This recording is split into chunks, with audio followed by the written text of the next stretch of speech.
आज वज़ीर-ए-आज़म नरेंद्र मोदी हिंदुस्तान और किर्गिस्तान के तिजारती फोरम का इफ्तिताह करेंगे। शंघाई कोऑपरेशन ऑर्गेनाइजेशन की मीटिंग से पीएम मोदी खिताब करेंगे। किर्गिस्तान के सदर से भी पीएम मोदी मुलाकात करने वाले हैं। गुज़िश्ता रोज पीएम मोदी ने चीन के सदर शी जिनपिंग और रूस के सदर पुतिन से मुलाकात की थी।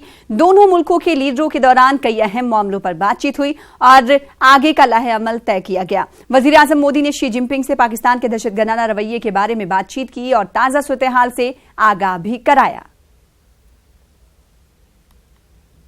तो आज वज़ीर-ए-आज़म नरेंद्र मोदी हिंदुस्तान और किर्गिस्तान के तिजारती फोरम का इफ्तिताह करने वाले हैं। शंघाई कोऑपरेशन ऑर्गेनाइजेशन की मीटिंग से पीएम मोदी आज खिताब करने वाले हैं, संबोधन करने वाले हैं। किर्गिस्तान के सदर से भी आज पीएम मोदी मुलाकात करेंगे। शंकर आनंद हमारे साथ फोन लाइन पर जुड़े हुए हैं। कितनी अहम मुलाकात शंकर आनंद ये मानी जा रही है?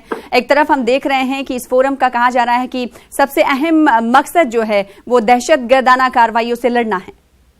निश्चित तौर पर कल भी भारतीय प्रधानमंत्री जब वहां पहुंचे तो सबसे पहले जिस तरह से बकायदा कयास लगाया जा रहा था और भारतीय प्रधानमंत्री ने इतना स्पष्ट कर दिया था कि पाकिस्तान के प्रधानमंत्री के साथ में ना मुलाकात होगी ना कोई बातचीत होगी, और वो कल उस बैठक में देखने को मिला। हालांकि उसके बाद प्रधानमंत्री मोदी का चीन के प्रधानमंत्री जिनपिंग के साथ में कल द्विपक्षीय वार्ता हुआ और चीन के प्रधानमंत्री जिनपिंग ने बकायदा भारतीय प्रधानमंत्री को जरूर पाकिस्तान के फेवर में बकायदा बात किया कि पाकिस्तान के साथ रिश्ते सुधरने चाहिए, लेकिन भारतीय प्रधानमंत्री ने इस मामले में स्पष्ट तौर पे कहा कि जब तक आतंकवाद पर पाकिस्तान एक स्पष्ट रूप से अपना नहीं दिखाता तब तक उससे बातचीत करना फिलहाल मुश्किल है। और भारतीय प्रधानमंत्री ने यह भी स्पष्ट किया कि पाकिस्तान के साथ में कई बार ऐसी कोशिश की गई, पाकिस्तान को इस मामले में स्पष्ट तौर पे दोस्ती की पहल की गई, कई बार भारत के द्वारा किया गया, लेकिन वहां पर बाकायदा पाकिस्तान के द्वारा अक्सर उन्हें धोखा मिला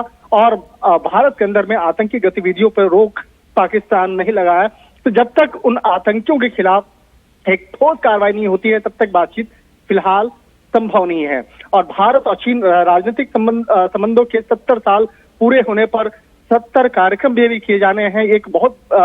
एक अच्छा संदेश कहा जा सकता है कि भारत और चीन के बीच में हाल फिलहाल में जिस तरह से बीच में थोड़े से रिश्ते में जरूर खटास आई थी, लेकिन अब 70 साल पूरे हो रहे हैं तो उसको लेकर भारत में कई कार्यक्रम होने वाले हैं। और इसके साथ ही जापान के ओसाका में भारत, रूस और चीन की त्रिपक्षीय बैठक भी होने वाली है। तो एक तो जाहिर सी बात है ये तमाम चीजें अहम मुलाकात और अहम रास्ते के तौर पर देखी जा रही हैं मुस्तकबिल को लेकर। बेहद शुक्रिया शंकर आनंद हमारे साथ जुड़ने के लिए और अपडेट फराहम करने के लिए, बातचीत करने के लिए। प्रियंका गांधी और ज्योतिरादित्य सिंधिया आज यूपी के कांग्रेस लीडरों के साथ मीटिंग करने वाले हैं। इस मीटिंग में 2022 असेंबली इंतखाबात के लिए कांग्रेस पार्टी का रोड मैप तैयार किया जाएगा। यूपी के तमाम अजला की ताजा सूरत-ए-हाल से आगाही के बाद नए सिरे से प्लान मुरतब किया जाएगा।